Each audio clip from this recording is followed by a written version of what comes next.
Market Mantra. Market Mantra. Market Mantra. Market Mantra. Market Mantra.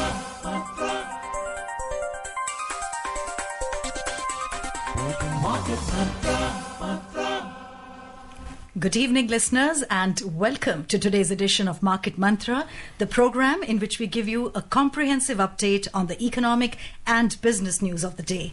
And of course, today being Sunday, we'll also be taking calls from our listeners on mutual funds and related issues.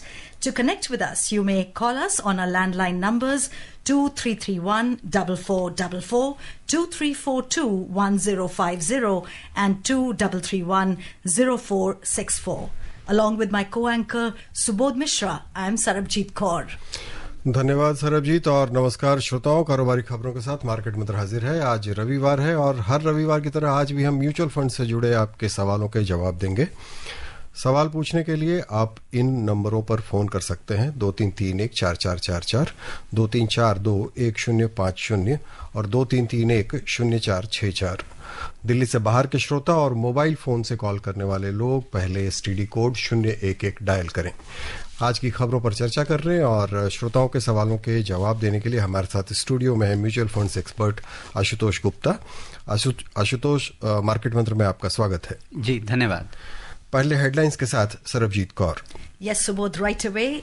India's forex market doubles in last 4 years from $32 billion to $60 billion, says RBI Governor Sanjay Malhotra. Foreign investors infused nearly 8,500 crore rupees in the country's equity markets last week, and domestic markets to focus on next set of quarterly earnings, tariff announcements, and FII data for Qs next week. Bharat का विदेशी मुद्रा बाजार पिछले 4 सालों में लगभग दोगुना होकर 32 अरब से 60 अरब डॉलर्स पर पहुंचा, कहा रिजर्व बैंक के गवर्नर संजय मल्होत्रा ने। विदेशी निवेशकों ने पिछले हफ्ते देश के शेयर बाजारों में लगभग 8,500 करोड़ रुपए का निवेश किया और अगले हफ्ते देश के बाजारों का फोकस रहेगा कंपनियों की तिमाही आमदनी, आयात शुल्क से जुड़ी घोषणाओं और विदेशी निवेश के आंकड़ों पर।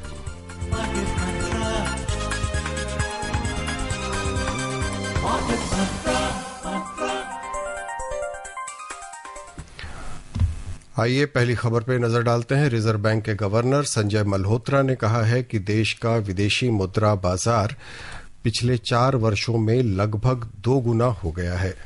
उन्होंने बाली में आयोजित एक सम्मेलन में यह जानकारी दी। उन्होंने कहा कि पिछले कुछ वर्षों में भारत के वित्तीय बाजार में अधिक तेजी आई है और लचीलापन भी देखा जा रहा है। यह वर्ष 2020 के 32 अरब डॉलर्स की तुलना में 2024 में 60 अरब डॉलर्स तक पहुंच गया था। अब हमारे साथ पहले कॉलर जुड़ गए हैं सहारनपुर से विवेक। स्वागत है विवेक, अपना सवाल पूछें। मार्केट मंत्रा टीम, आज के एक्सपर्ट को नमस्कार। नमस्कार। मेरा क्वेश्चन ये है कि मेरा एक एफडी है जो इसी महीने मेरी मैच्योर हुई है और मैं इस एफडी के अमाउंट को सर कम अवधि के निवेश जैसे 3 महीने, 6 महीने या 1 साल के लिए निवेश करना चाहता हूँ और इसके लिए मुझे किस प्रकार के फंड का सिलेक्शन करना चाहिए और जो आप फंड बताएं उसमें मुझे लमसम करना चाहिए या सिप के माध्यम से करना चाहिए। और सर मेरा ये एफडी का ज्यादा है या मैं ज्यादा अमाउंट निवेश करना चाहता हूँ। क्या तो आप पहली बार निवेश कर रहे हैं? नहीं सर, मैं म्यूचुअल फंड में 8 ईयर से इन्वेस्टेड हूँ और मैं सिप के माध्यम से डायरेक्ट इक्विटी में जुड़ा हुआ हूँ, मगर मैंने अभी डेप्थ फंड में नहीं निवेश किया है। तो मैं डेप्थ के लिए जानकारी चाहता हूँ कि मुझे अलग जो अमाउंट है, अगर बड़ा अमाउंट हो तो उसको अलग अलग टाइम ड्यूरेशन में बांट के निवेश करना चाहिए किस प्रकार, उसके लिए सलाह चाहिए सर। और कितने समय के लिए करना चाहते हैं? हाँ सर, मैं सर उसके लिए 3 महीने, 6 महीने या 1 साल। जी, तो 3 महीने से लेके 1 साल तक की अवधि, जैसा आपने ठीक अंदाज लगाया है, काफी छोटी अवधि और इक्विटी से आपको बिल्कुल दूर रहना चाहिए। अपनी इस पूंजी को इक्विटी बाजार से आप बिल्कुल दूर रखें। डेट फंड्स ही आपके लिए एक बेहतर और सही निवेश होगा। डेट फंड्स में भी ऐसे फंड जो बहुत छोटी अवधि के बॉन्ड्स में निवेश करते हैं, आपका पैसा ज्यादा अच्छे से सुरक्षित रखते हैं, जैसे कि अल्ट्रा शॉर्ट ड्यूरेशन फंड्स या मनी मार्केट फंड्स, 3 महीने के लिए तो लिक्विड फंड्स, इस टाइप के निवेश आपको करने चाहिए, और ये पैसा आप लमसम में लगा सकते हैं। इसमें कोई SIP करके या स्प्रेड करके कुछ महीनों पे पैसा लगाने की ज़रूरत नहीं है। तो आप लमसम में पैसा लगाएं। HDFC liquid fund, axis liquid fund, ICICI pro liquid fund, इस टाइप के फंड्स में से आप किसी भी 2 फंड का चुनाव कर उनमें अपना पैसा निवेश कर सकते हैं। Nitin joins us from Delhi. Nitin ji, अपना सवाल पूछिए। नमस्कार जी। नमस्कार। हेलो। हाँ जी नितिन जी, अपना सवाल पूछिए। हाँ जी, मैं ये पूछना चाहता हूँ सर से कि हम बैंक के थ्रू अपना पैसा जमा करते हैं FD के, तो बैंक में ये भी हमें कभी कोई बैंक बोलता है, मैनेजर बोलता है कि आपको म्यूचुअल फंड में पैसा भी लगाना चाहिए, और अदर बैंक वाला एक मैनेजर बोलता है नहीं, इसमें आपको चक्कर में नहीं फंसना चाहिए। 2 बैंकों की अलग क्यों इनका जो धारणा है समझाने की। हम FD में हमने तो पैसा लगा दिया, अगर हम म्यूचुअल फंड में जाना चाहें तो सरल आसान तरीका क्या है? 1 साल के लिए FD के लिए लगाते हैं तो 1 साल के लिए म्यूचुअल फंड में हम लगाए, लमसम एक साथ लगा दें 2-4 लाख। देखिए, धारणा का तो ऐसा है कि हर किसी की अपनी ओपिनियन होती है अलग अलग चीज़ों पे। किसी भी 2 लोगों की किसी भी एक चीज़ पर सहमति हो ये ज़रूरी नहीं है। ये निर्णय आपको लेना और थोड़ा सोच समझ कर लेना है। म्यूचुअल फंड्स एक आम तौर पर एक आम निवेशक के लिए, रिटेल इन्वेस्टर के लिए एक अच्छा विकल्प है इन्वेस्टमेंट का। तो मैं एडवोकेट हूँ म्यूचुअल फंड्स में इन्वेस्टमेंट का। अगर आप लंबे समय के लिए इन्वेस्ट करना चाहते हैं, छोटे समय के लिए भी अलग अलग टाइप के फंड होते हैं, लेकिन आप FD से काफ़ी चांस से आप बेहतर रिटर्न कमा सकते हैं। एक वेल रेगुलेटेड प्रोडक्ट है। तो मैं वो क्यों मना कर रहे हैं, आप उनसे ही पूछिए कि उनकी क्या ऐसी धारणा है जिसकी वजह से वो आपको FD की बजाय म्यूचुअल फंड में निवेश करने से रोकना चाहते हैं। तो मैं तो आपको ज़रूर सलाह दूंगा कि आप निवेश करिए अपने रिस्क एपेटाइट और अपनी इन्वेस्टमेंट होराइजन के हिसाब से सही फंड का चुनाव कर। जहाँ तक बात है कि आप किस टाइप के फंड्स कैसे आप इन्वेस्ट करें, तो देखिए, आप एक शुरुआती निवेशक को जिसको बहुत जानकारी नहीं है, आप अपनी बैंक ब्रांच के थ्रू भी निवेश कर सकते हैं, क्योंकि वो आपको गाइड करेंगे, आपसे सारे फॉर्म फिल करवा कर, और आपको पहला निवेश जब आपका शुरू हो जाता है थोड़ी फेमिलियरिटी बनती है, उसके बाद आप चीज़ों को अपने हाथ में ले सकते हैं। बस आप एक बात का ध्यान रखिए, काफ़ी बार ऐसा होता है कि कहीं पे ये जो डिस्ट्रीब्यूशन होता है, ये आपको म्यूचुअल फंड के नाम पर यूलिप बेच दी जाती है, तो आपको उससे बच के रहना है। आपको इंश्योर करना है कि जो भी आपको फंड दिया जा रहा है उसमें कोई इंश्योरेंस का कंपोनेंट ना हो। जहां इंश्योरेंस का कंपोनेंट आ जाए वहां आप समझ जाइए कि म्यूचुअल फंड नहीं, आपको यूलिप बेची जा रही है, उससे आप बचें और म्यूचुअल फंड में निवेश करें। और दूसरी एक अहम बात यह कि जब आप फेमिलियर नहीं है और आप इस पर अपना खुद का कॉन्फिडेंस बनाना चाह रहे हैं या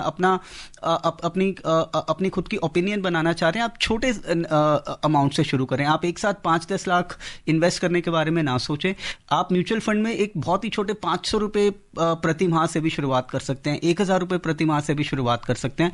तो आप एक बहुत छोटे अमाउंट का एक SIP बनाइए, उसको 6-8 महीने 10 महीने आप चलने दीजिए। आपको फेमिलियरिटी आएगी कि ये किस तरह काम करते हैं, किस तरह निवेश होता है, किस तरह पैसा निकाला जाता है। जब आपका कॉन्फिडेंस इसमें बढ़े, आपकी कन्विक्शन बढ़े, तब एक बड़े निवेश के बारे में सोचें। That's a great piece of advice, Ashutosh ji. You're advising to take small steps towards this big investment. जी, अगले कॉलर के पास चलते हैं। योगेश शर्मा हमारे साथ हैं। योगेश जी, स्वागत है आपका, सवाल पूछें। आप सभी को नमस्कार। और मैं आशुतोष जी की बहुत तारीफ करना चाहूंगा कि आपके जो जवाब होते हैं बहुत ही सरल और आसान भाषा में समझ में आ जाते हैं। सर, मेरा सवाल ये है कि हम क्वार्टरली और 6 महीने में एक बार जरूर मार्केट मंत्रा में धीरेन्द्र सर से या आपसे अपने पोर्टफोलियो का रिव्यू करवाते हैं कि क्या क्या होल्डिंग्स म्यूचुअल फंड हमारे पास में है। तो जो अभी करंटली मेरे पास म्यूचुअल फंड्स हैं वो 7 म्यूचुअल फंड्स हैं। मैं आपको उनके नाम बताता हूँ, आपको बताना है कि इसमें क्या कोई सब ठीक है, फंड के कुछ चेंजेस की जरूरत है। तो पहला फंड जो मेरे पास में इमरजेंसी फंड के लिए है, एक लिक्विड फंड है जो ICICI का लिक्विड फंड है। दूसरा शॉर्ट टर्म डेट फंड है ICICI का, जो डेट एलोकेशन के लिए है। तीसरे हमारे पास में 4 SIP वाले फंड हैं, ICICI large mid cap, axis small cap, SBI small cap और पारस्परिक ALSS फंड। और 5वां एक सैटेलाइट पोर्टफोलियो का एक एलोकेशन का, 7वां एक सैटेलाइट एलोकेशन का फंड है, जो कि अभी तक हमने डिसाइड नहीं कर पाए ढंग से कि उसको कौन सा लेना है। सर, इसमें सवाल हमारा ये भी है कि जो अभी हम लोग न्यू टैक्स रिजीम में है, तो क्या ये जो पारस्परिक ALSS फंड है इसको हम एज ए फ्लेक्सी कैप ही कंटिन्यू रखें क्योंकि इसमें ठीक ठाक रिटर्न और सब कुछ ठीक आ रहा है, या फिर इसको स्विच करना जरूरी है? नहीं, देखिए बिल्कुल स्विच करना ज़रूरी नहीं है। आप इस निवेश को जारी रख सकते हैं जब तक आप देखिए इसमें फ़र्क एक फ्लेक्सी कैप फंड से यही है कि इसमें 3 साल का लॉक इन आता है और आपको अगर आप ओल्ड टैक्स रिजीम में कंटिन्यू करते हैं तो आपको टैक्स बेनिफिट मिलता है।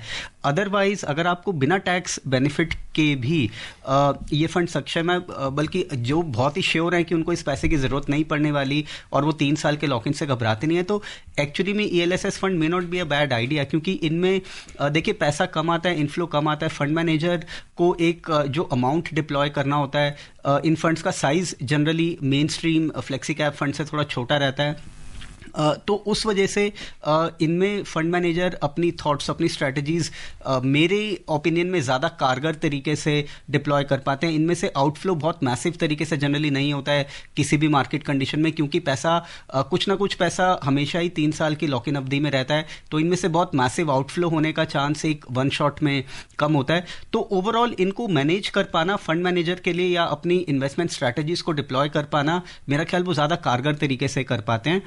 हाँ, इसमें लॉक इन ज़रूर रहता है, लेकिन अगर आपको उससे परेशानी नहीं है तो मेरे हिसाब से ELSS फंड में आप बिल्कुल बने रह सकते हैं। टिंकू राय जी जुड़ चुके हैं हमारे साथ बेगूसराय बिहार से। टिंकू जी अपना सवाल पूछिए। मैडम जी, मेरा 2 सवाल है। हाँ जी, बताइए। 41 का उम्र है, ठीक है जी, और मैं एक म्यूचुअल फंड बैंक द्वारा कराना चाहते हैं और एक मैं वरिष्ठ नागरिक जो PPS अकाउंट है उसमें कराना चाहते हैं। किस तरह करना चाहिए, थोड़ा जानकारी दीजिएगा। जी, मैं जहाँ तक मैं अंदाज़ा लगा पा रहा हूँ आप एक शुरुआती निवेशक हैं, आप FD में अभी तक इन्वेस्टेड हैं, आप म्यूचुअल फंड की तरफ जाना चाहते हैं, तो आप अपने बैंक के थ्रू इन्वेस्ट करिए। जैसा मैं अभी पहले कह रहा था, आप इस बात का ध्यान रखिए आपको म्यूचुअल फंड कहकर यूलिप ना बेची जाए। आप बैंक में जाकर अगर आपको निवेश करना है, आप उन्हें बोलिए कि मुझे ICICI Prudential equity and debt fund में एक SIP शुरू करना है, और अगर आप 2 फंड लेना चाहते हैं, कोटक इक्विटी हाइब्रिड, मैं 2 फंड के नाम दोबारा बता रहा हूँ एक शुरुआती निवेशक के लिए, ICICI Pru equity and debt fund, Kotak equity hybrid fund. आपको जितना भी मासिक पैसा लगाना है, आपके पास एक पूंजी, जमा पूंजी है, उसको भी ध्यान में रखिए कि एक साथ मत लगाएं, मासिक तरीके से स्प्रेड करके लगाएं। कुछ जमा पूंजी है उसको भी अगले 6, 8, 10 महीने में बराबर हिस्सों में बांट कर लगाएं, एक साथ बिल्कुल ना लगाएं। और आप बैंक में जाकर कहिए कि अपने रिलेशनशिप मैनेजर की मुझे इन्हीं 2 फंड में लगाना है, आप मुझे और कुछ ना बताएं, बस इन 2 फंड में मेरा SIP शुरू करा दीजिए। तो आप इसके साथ शुरू करिए, और ज़रूरी है कि मार्केट के उतार चढ़ाव से आप परेशान ना हो, क्योंकि मार्केट में अभी काफ़ी उठापटक का माहौल है। आपको बने रहना है, कम से कम 3 से 4 साल तक अपना ये SIP कंटिन्यू रखिए, बिना ये सोचे कि मार्केट ऊपर जा रहा है कि नीचे जा रहा है। लंबे समय तक आप बने रहेंगे तो मुझे काफ़ी आशा है कि आपको अच्छा लाभ प्राप्त होगा। जी, अगले कॉलर है पुणे से आलोक। स्वागत है आलोक, अपना सवाल पूछें। बहुत बहुत धन्यवाद sir, thank you sir. Sir मेरे 3 सवाल है। पहला सवाल ये है कि सर अभी इस वक्त मेरे पास में 5 लाख रुपए है लमसम, तो उसको मुझे इन्वेस्ट करना है, तो कोई अच्छे फंड का नाम बता दीजिए जहां पे मैं उसको लगा सकूं 4-5 साल के लिए 5 लाख रुपए। दूसरा सवाल था सर कि ये डायरेक्ट मैं म्यूचुअल फंड की साइट में जाके इन्वेस्ट करूं कि किसी ब्रोकर के थ्रू करूं? ब्रोकर के थ्रू करने से कॉस्ट में कुछ मतलब बढ़ता है क्या? इसमें NAV का रेट बढ़ जाता है क्या? या म्यूचुअल फंड की वेबसाइट में जाकर डायरेक्ट इन्वेस्ट करना ज्यादा अच्छा रहेगा? ये थोड़ा सा मुझे बताइए। 5 लाख रुपए का इन्वेस्ट करना है 5 साल के लिए। Thank you sir. जी, 5 लाख आपको लगाने हैं कि और 4-5 साल के लगाने हैं। मेरा ख्याल जो अभी मैं फंड के नाम पिछले श्रोता को बता रहा था, आप उन्हीं 2 से शुरुआत करिए, ICICI Pru equity and debt fund, Kotak hybrid, equity hybrid. और थोड़ा मैं और अगर इनके बारे में बताऊं, ये ऐसे फंड है कि आपका करीब 70-75 पैसा ये इक्विटी मार्केट में निवेश करते हैं, बचा हुआ पैसा डेट मार्केट्स में लगाते हैं जो उतनी वॉलेटाइल नहीं होती, उनमें उतना उतार चढ़ाव दिन प्रतिदिन देखा नहीं जाता। तो ये फंड आपको लॉन्ग टर्म में एक अच्छी ग्रोथ देने में सक्षम होते हैं, लेकिन जब भी मार्केट गिरती है ये मार्केट से थोड़ा हमेशा कम गिरते हैं, तो उस वजह से एक आपको साइकोलॉजिकल एडवांटेज रहती है। मार्केट के बनिस्बत आपका पैसा हमेशा ही थोड़ा कम गिरता है, उससे आपको मार्केट में बने रहने में, खासकर शुरुआती निवेशक या जो थोड़े रिस्क एवर्स इन्वेस्टर्स होते हैं, उनको ये साइकोलॉजिकल एक एडवांटेज प्रोवाइड करता है। इसलिए इन फंड को शुरुआती निवेशकों के लिए एक बढ़िया विकल्प माना जाता है। दूसरा आपका सवाल डायरेक्ट इन्वेस्ट करें या ब्रोकर के थ्रू, जी बिल्कुल आपने बिल्कुल ठीक कहा। अगर आप ब्रोकर के थ्रू इन्वेस्ट करेंगे तो आपको खर्चा थोड़ा ज़्यादा पड़ेगा, क्योंकि जाहिर है उसमें ब्रोकर का कमीशन इंक्लूडेड है, और वो कमीशन हर साल करीबन 75 पैसे से 1% तक का वो जो उनका कमीशन होता है वो उसमें बिल्ट इन है। तो अगर आप डायरेक्ट प्लान में इन्वेस्ट कर सकते हैं तो आप आशा करिए कि हर साल आप 0.25% रिटर्न एक्स्ट्रा कमाएंगे, क्योंकि वो जो उतना परसेंटेज है वो आपके ब्रोकर का कमीशन हर साल उसको दिया जाएगा। और लॉन्ग टर्म में ये काफ़ी मायने रखता है, क्योंकि जब ये 0.75 to 1% का जब आप कंपाउंडिंग लगाते हैं, अगर आप 12-15 साल तक निवेशित रहते हैं, तो वो कंपाउंडिंग करके आपकी ओवरऑल रिटर्न पर आप जो पूंजी आप जमा कर पाते हैं उसमें काफ़ी फ़र्क इसमें आ जाता है।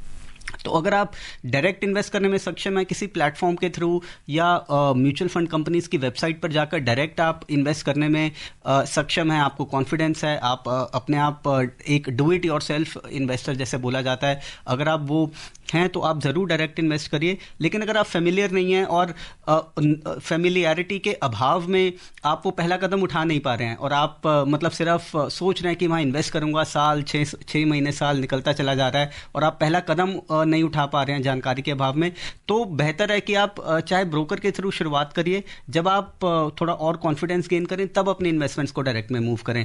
तो दोनों ही विकल्प आप चूज कर सकते हैं। So sure, indeed, if there is lack of confidence at the initial stages, some amount of hand-holding is certainly good. लेकिन एक और बात है आशुतोष इसमें कि जब हम नए निवेशक जब जाते हैं किसी एजेंट के पास, तो एजेंट हमेशा वो अपनी पसंद के फंड्स उनको बताते हैं।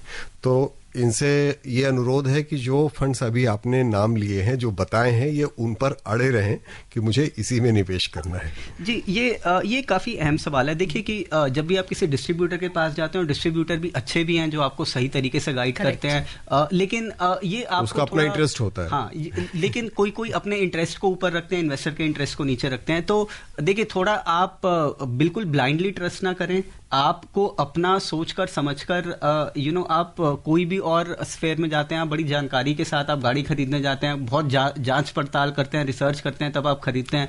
अनफॉर्चुनेटली निवेश का जब टाइम आता है तब बहुत सारे इन्वेस्टर उतना टाइम लगाते नहीं हैं।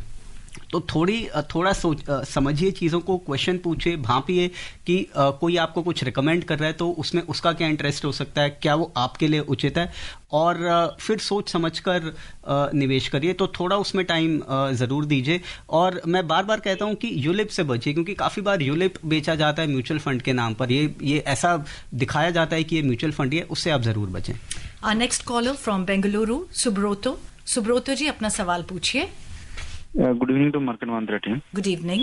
I would like to know from the expert, could you please compare ELSS fund with the PPA fund? And if I invest the same amount of money in both the schemes, where I will get the better return? And suggest me some good ELSS fund, because I want to invest now. Some good ELSS fund. And my next question is, in the first question, one listener has asked about short-term investment. So expert has told about debt fund and ultra short duration fund, and I am telling about if I invest in treasury bill of 91 days, how it would be. These are my two questions. Thank you. Sure. So first question, you wanted to get an opinion on ELSS versus PPF. See, these are two very different investments, although both of them fetch you tax savings under Section 80C.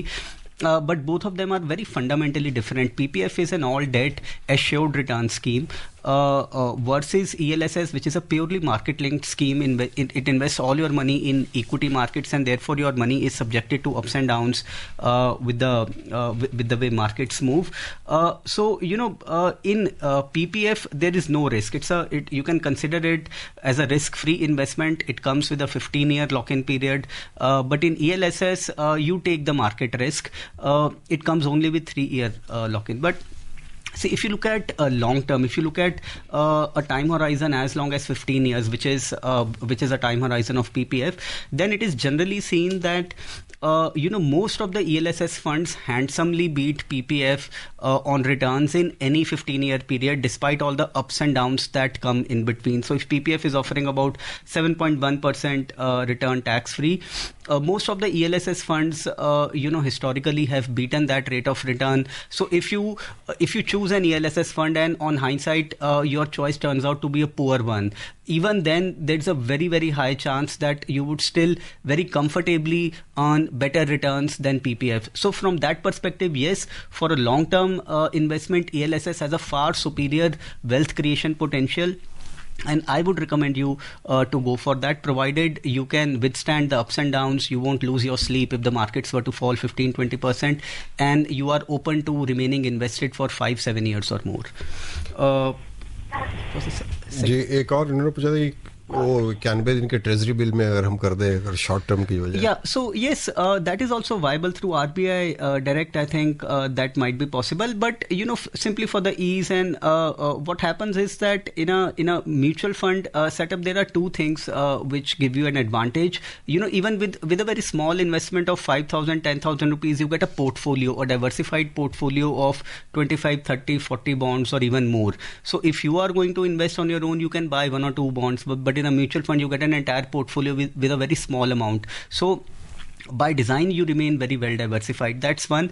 And even mutual funds offer you complete liquidity. You can any day invest and any day redeem. So you have complete liquidity. And second is that your gains remains tax sheltered till the tax deferred till the time you sell. So normally what happens in bonds is when you get the interest, it is added to your income for that year and taxed in that same year. But in mutual funds you only pay tax when you finally redeem your investments. If you keep holding them for 2 or 3 years, you don't have to pay tax till the time you redeem them. And that brings a little bit extra compounding effort, compounding advantage over those tax sheltered returns. So I would like to nudge you towards a debt mutual fund, a safe debt mutual fund, which can give you perhaps these advantages. जी अगले collar हैं मुंबई से अमित स्वागत है आपका, सवाल पूछें। Thank you sir. Expert को नमस्कार, टीम को नमस्कार। मेरा सवाल है सर, मल्टी कैप फंड और हाइब्रिड फंड, इसमें डिफरेंस क्या है सर? क्योंकि हाइब्रिड फंड गोल्ड सब कैटेगरीज में इन्वेस्ट करते हैं, तो मल्टी कैप फंड और मिड कैप, तीनों में डिफरेंस क्या, थोड़ा बताएंगे प्लीज? Thank you. जी, जैसा आपने बताया, hybrid funds across asset class invest करते हैं। So at the very least hybrid funds में इक्विटी और डेट होता है, और वो अलग अलग टाइप के फंड पर डिपेंड करता है कि कितनी मात्रा में इक्विटी होगा, कितनी मात्रा में डेट होगा। आप मानिए आप कंजर्वेटिव हाइब्रिड लेते हैं तो उसमें करीब 25% इक्विटी, 75% डेट होगा। वहीं एग्रेसिव हाइब्रिड में उल्टा होता है, 75% इक्विटी और 25% डेट होता है।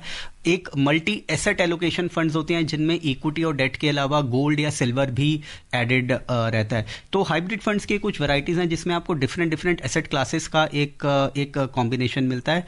मल्टी कैप फंड्स जो आपने बताया, ये प्योर इक्विटी फंड्स हैं। ये आपका सारा पैसा इक्विटी मार्केट्स में निवेश करते हैं, लेकिन इनका मैंडेट होता है कि ये कम से कम 25% आपका पैसा लार्ज कैप, मिड कैप और स्मॉल कैप में जरूर लगाएंगे। तो आप किसी भी मल्टी कैप फंड में करीब मिनिमम 25% एलोकेशन इन तीनों ही मार्केट सेगमेंट्स में होगा। जो आखिरी 25% बचा, वो फंड मैनेजर के पास फ्लेक्सिबिलिटी है कि वो लार्ज कैप में लगाना चाहते हैं, मिड कैप में या स्मॉल कैप में, या किस तरह वो डिस्ट्रीब्यूट करते हैं।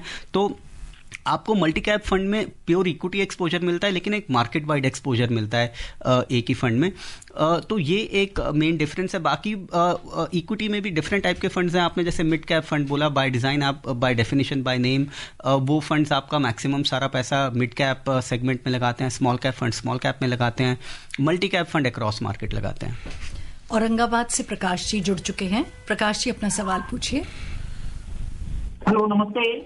नमस्ते सर, मुझे पूछना था, मेरे पास में मेरा ऑलरेडी इन्वेस्टमेंट है म्यूचुअल फंड में, और ये मैं आपको 3-4 स्कीम के नाम बता रहा हूँ। थोड़ा मुझे बताइए कि इसमें ठीक रहेगा बने रहना, कि इससे बाहर निकल जाना ठीक रहेगा? सर, आवाज आ रही है आपको? जी बताएं।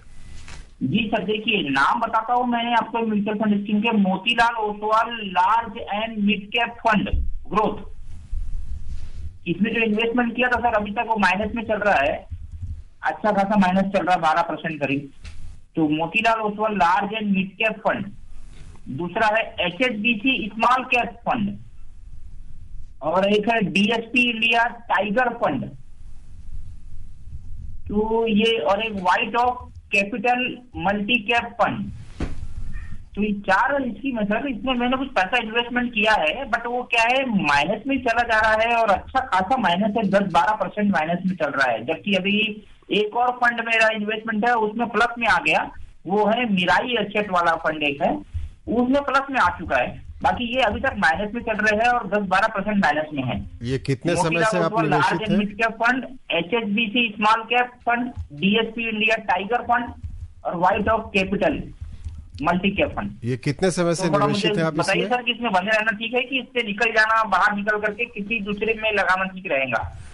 जी देखिए, आपके जो फंड्स हैं मोतीलाल आर्जन mid, HSBC small cap, White Oak, ये सारे फंड ठीक ठाक है। मतलब देखिए, वो डिपेंड करता है, आपका लॉस है, शायद आपने बहुत हाल फिलहाल में लगाया होगा, तो वो जो आपने लॉस देख रहे हैं, अगर आपने बहुत हाल फिलहाल में लगाया, देखिए कि एक वो मार्केट वाइड फिनोमेना है, पूरा इक्विटी मार्केट ही गिरा हुआ है, तो सारे ही फंड इस वक्त डाउन है। अगर आप पिछले 3 से 6 महीने देखेंगे तो सारे ही म्यूचुअल फंड्स के रिटर्न, सारे इक्विटी म्यूचुअल फंड्स के रिटर्न नेगेटिव हैं, तो एक वो मार्केट वाइड फिनोमेना है।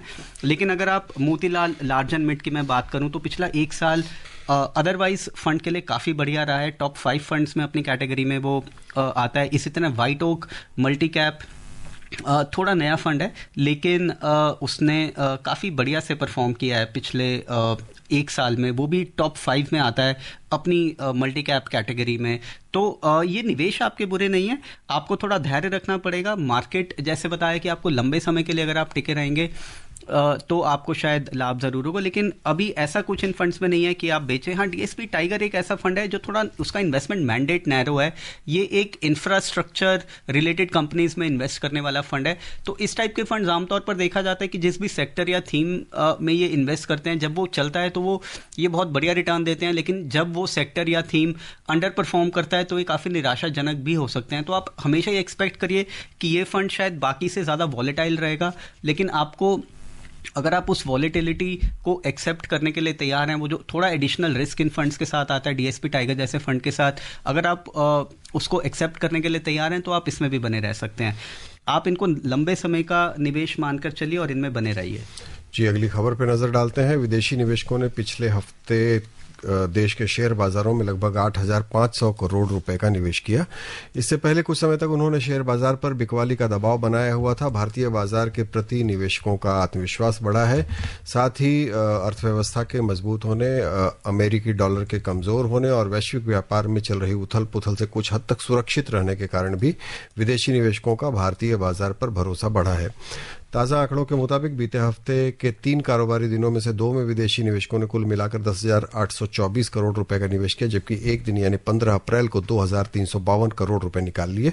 इस तरह उन्होंने भारत के शेयर बाजारों में कुल 8,472 करोड़ रुपए का निवेश किया। After rallying to log its best week in 4 years, the domestic markets are expected to focus on the next set of March quarter earnings for fiscal 2024-25, minutes of RBI's Monetary Policy Committee meeting, global tariff announcements, and foreign institutional investors' data for direction in the 4th week of April. On domestic front, many major companies are set to release their quarterly and full-year financial year 2025 earnings next week. Also, HSBC Manufacturing and Services PMI flash data for April and minutes of RBI's Monetary Policy Committee meeting held earlier this month will be released on April 23rd. चलिए, एक और collar इंतजार कर रहे हैं दिल्ली से। कपिल, स्वागत है कपिल, जल्दी से सवाल पूछें। हाँ जी, नमस्कार सर। मैं आकाशवाणी को ये कहना चाहूंगा कि आकाशवाणी के समाचारों में इस गोल्ड का एक बार रेट जरूर बता दिया करें कि गोल्ड काफी उछाल लेता रहता है। तो मेरा सवाल ये है सर से, अभी सर ये कह रहे हैं कि यूलिफ एक फंड होता है, तो यूरोप ये हमारे साथ हो चुका है कि हमने अभी लास्ट मंथ में हमने देखा था कि हम बैंक में गए थे, प्राइवेट बैंक में, तो उन्होंने FD के लिए हमें जानकारी लेनी थी, तो उन्होंने हमें यूलिफ जो आप सर बता रहे हैं शायद में वही चीज होगी कि आप साल में 2 लाख रुपए दीजिए और 12 साल तक आपको 2 लाख रुपए देना है और फिर 13वें साल में आपको कुछ नहीं देना, और हर साल आप हमारे को एक साल से 25 साल तक 83,000 रुपए हमारे अकाउंट में आता है। अपना अनुभव बताने के लिए बहुत बहुत शुक्रिया। यूलिप से बचे, म्यूचुअल फंड्स में आए अगर आपको म्यूचुअल फंड में आना है तो। आज वक्त इतना ही है। आशुतोष मार्केट मंत्र बयाने और श्रोताओं के सवालों के जवाब देने के लिए बहुत बहुत धन्यवाद। जी धन्यवाद। Listeners, before we wrap up, a reminder of the headlines. India's forex market doubles in last 4 years from $32 billion to $60 billion, says RBI Governor Sanjay Malhotra. Foreign investors infused nearly 8,500 crore rupees in the country's equity markets last week, and domestic markets to focus on next set of quarterly earnings, tariffs announcements and FII data for Qs next week. And that's it in today's edition of Market Mantra. Goodbye. Market Mantra.